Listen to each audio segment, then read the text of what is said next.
4 jours séparent ces deux séquences. Les Jeanne d'Arc s'en reviennent de Berlin avec une qualification pour les championnats du monde. 6h15 à la pendule, 3 degrés au thermomètre, mais le moral est au beau fixe. On a enfin pu prouver qu'on méritait de partir au monde parce qu'on a eu des petits problèmes il y a 2 ans. Comme quoi on n'avait pas fait le nombre de points et là on a fait largement le bon nombre de points, on l'a même dépassé donc on est vachement fiers de nous.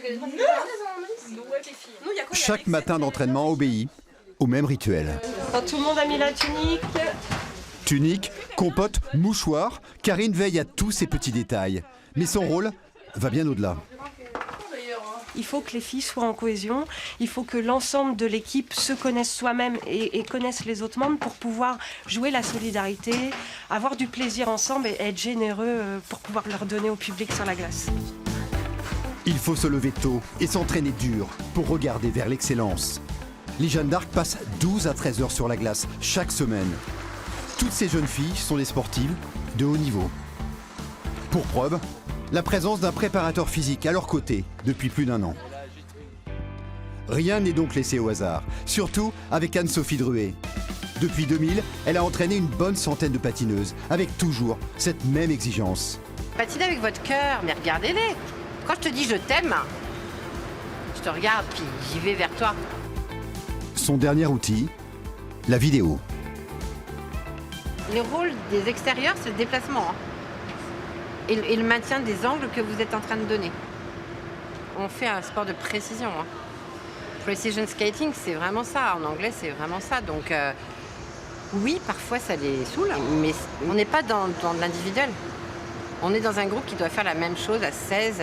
Donc, oui, ça fait partie d'un outil, des outils qui vont vers l'excellence.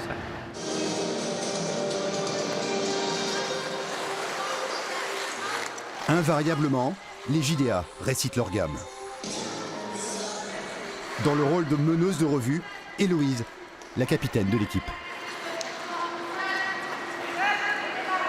C'est sûr, je donne tout pour en tant qu'individu pour que ça marche. Mais en tant que capitaine, c'est vrai qu'en plus, je dois faire en sorte qu'il n'y ait personne qui lâche, quoi.